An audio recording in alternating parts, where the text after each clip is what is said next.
방안을 둘러보는 아흔이 다 된 한 할머니. 3주째 집에 들어오질 않고 연락이 끊긴 딸이 걱정이 돼서 결국 이 방안을 뒤지게 된 겁니다. 그런데 뭔가 이상한 게 하나 있었습니다. 한 남자가 쓴 듯한 사랑의 서약서. 빌린 돈을 갚겠다. 그리고 평생 그녀만을 바라보고 살겠다. 이런 알 수가 없는 내용이었습니다.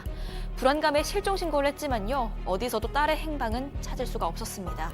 그렇게 1년 3개월이 흐른 어느 날 노모는 경찰의 연락을 받고는 심장이 쿵 내려앉습니다. 오늘 사건연구소의 키워드는 사라진 딸과 사랑의 서약서입니다. 자, 88살 노모가 40대 딸이 실종이 돼가지고 아이고 우리 딸내미 어디 갔나 근데 딸 방을 이렇게 막 보는 거죠. 자, 그런데 방 안 이곳저곳을 뒤지다 보니까 웬 서약서가 하나 나왔습니다. 자, 시작해보죠.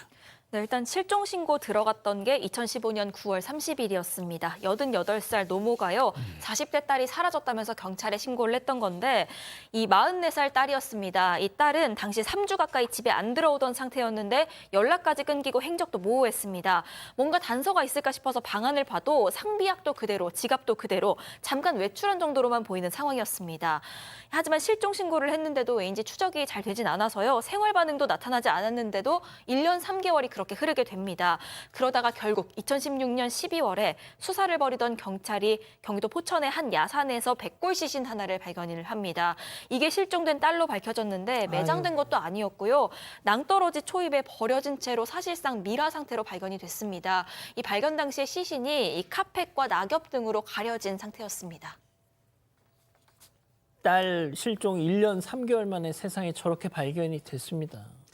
그러게요. 실종 신고를 할 당시에 노모는 좀 의심스러운 부분이 있어서 이미 경찰에 그 얘기가 나왔던 서약서, 제목이 사랑의 서약서예요. 근데 서약서 내용이 그 안에 빌린 돈을 갚겠다. 그리고 그녀만을 바라보겠다. 남자가 쓴 것으로 보이고요. 이런 얘기도 실종 신고를 하면서 했다고 합니다. 이 사라진 딸이 이 실종하기 얼마 전부터 밤마다 혼자 울었다라는 겁니다. 어허. 아마도 그 남자, 서약서를 쓴 남자 때문인 걸로 생각을 했다라는 얘기를 했습니다. 자, 그 남자와 실종된 딸, 백골로 발견된 딸, 사랑의 서약서라면 서로 연인 관계였나요?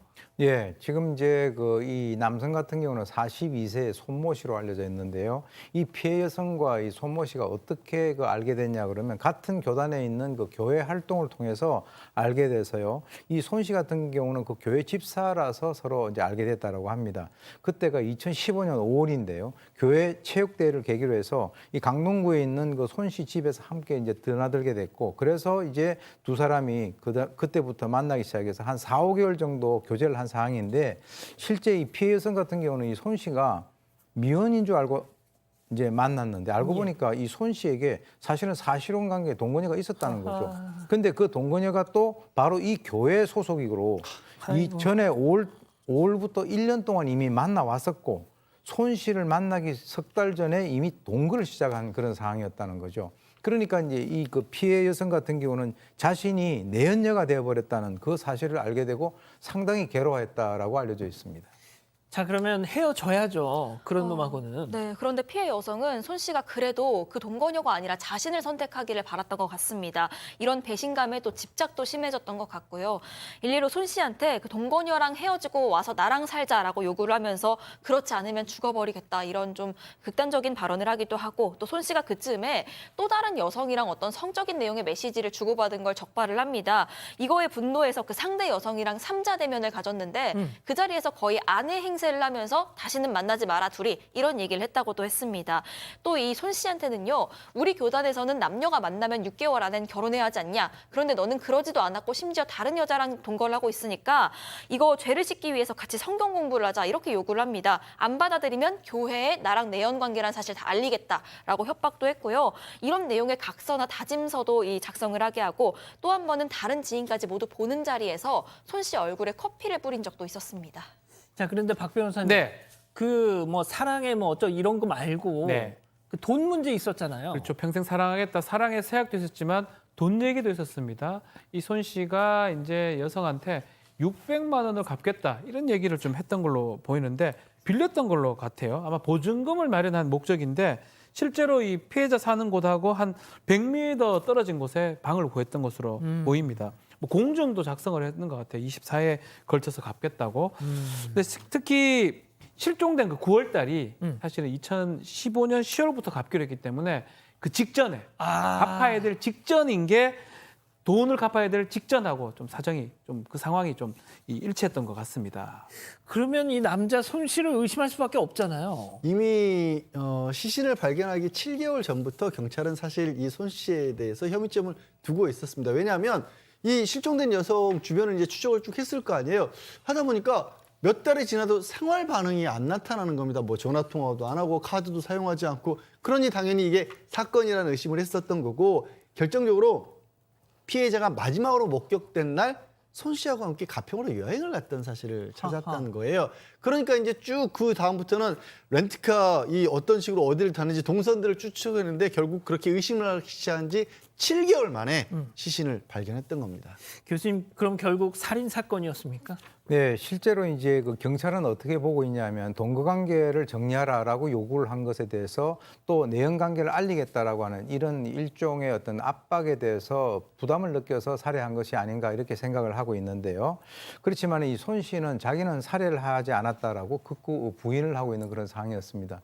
둘이가 이제 가평 여행에 가서 술을 마시고 차에서 자고 있는데 그때 자고 있는 상황에서 눈을 떠 보니까 바로 옆에 무슨 연탄불 같은 거 그걸 갖다 피워놓고 이미 피해자가 옆에서 숨져 있었다. 그래서 자기는 차에서 빠져나왔다. 근데 사실은 상당히 비논리적인데 자기가 방독면 쓰고 잠든 게 아닌데 이 가스는 사람을 갖다 구별을 하지 않잖아요. 한 사람은 죽게 그럼요. 되면 한 사람도 같이 그 문제가 되는데 그런데 자기는 경찰에 신고를 하게 되면 살인자로 오인받을 것 같아서 두려워서 시신을 버린 것이다. 즉 다시 말해서 숨진 그 여성이 동반 자살을 시도했고 본인은 시신만 유기했지 살인은 부인을 하고 있는 그런 상황이 이제 된 것이죠. 이건 뭐 다 얘 주장이잖아요. 그렇습니다. 양 근데 변호사님. 문제는 이 시신이 어쨌든 백골 상태로 발견이 됐으니까 이게 실제로 사연이라든가 이런 것들을 규명하기가 굉장히 어려웠던 겁니다. 이 처음에 의심을 받았을 때는 자기는 아무 상관이 없다라고 발뺌을 했지만 경찰에서는 결국엔 살인 혐의를 적용할 수밖에 없었던 것이 이 사망 과정에서 있었던 일을 얘기하면 자꾸 말이 바뀌어요. 그리고 뭔가 좀 허를 찌르는 돌발 지문 같은 거 하면 또 진술을 번복을 합니다.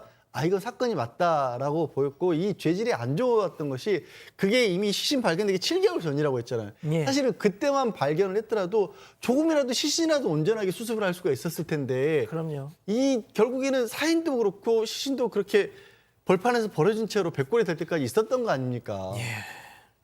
만약에 정말 둘이 함께 극단 선택을 하려고 했던 거라면 아니 숨길 이유가 뭐가 있어? 경찰한테 이실 짓고 하면 됐잖아요, 처음부터. 맞습니다. 하지만 다행히도 수사 과정에서 그나마 조금 더 결정적인 정황 증거 하나가 나왔는데 사건 직후에 이 손 씨가 자신의 스마트폰으로요, 뭐 사체 부패 시간, 증거 없는 재판 이런 것들을 검색을 했던 기록이 나온 겁니다. 또 이 손 씨가 그 웬 영화 하나를 열심히 알아봤는데 그 내용이 시신이 발견 안 된 상황에서 살인 혐의를 받게 된 남성이 등장하는 그런 영화였습니다. 그런데도 손 씨 측은 끝까지 이 피해자가 동반 자살 시도하다가 혼자 숨진 거다 이렇게 주장을 했습니다. 어떤 판결을 받았습니까? 자, 당시 국민 참여 재판으로 진행이 됐습니다. 오후에 시작돼서 자정까지 이제 일률적으로 진행이 되는 걸 보이는데 살인죄가 인정이 됩니다. 이 배심원 중에 이 6명이 이제 징역 20년을 얘기를 했고요. 3명은 25년을 냈고 법원에서는 20년을 선고를 했고요. 대법원에서도 되는데 이 법원에서는 이렇게 은닉 장소를 진술하지 않아서 발견 시점도 지연시키고 유족들한테 아주 정신적 고통을 받게 했고 또 수사기관도 제대로 규명을 못하게 했던 이런 부분들을 고려해서 이 배심원 판결하고 똑같이 편결하고 똑같이 징역 20년을 선고를 했고요. 또 동기도 있다고 봤던 것 같습니다. 그래서 대법원까지 20년 확정이 됐습니다.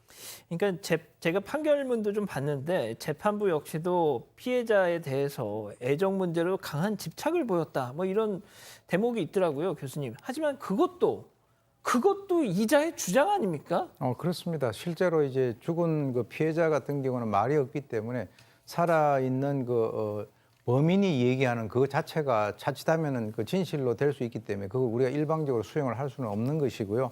이 사람 같은 경우는 이 종교 시설인 그 교회에서 그것도 어떤 그 여성들을 대상으로 해서 시간적인 그런 것도 아니고 이제 그 뭐 중복돼 가는 그런 상황에서 여자 관계를 복잡하게 이어오다가 결국 이제 살인자가 된 것인데 뭐 교회에서 이런 얘기를 하지 않습니까? 그 욕심이 죄를 낳고 죄가 그것이 더 커서 사망으로 이어진다라고 하는 그것을 본인이 좀 더 이렇게 그 인식을 하고 생활했었다면 이런 불행한 일이 발생되지 않았을 것 같은데 그런 측면에서는 상당히 안타깝습니다.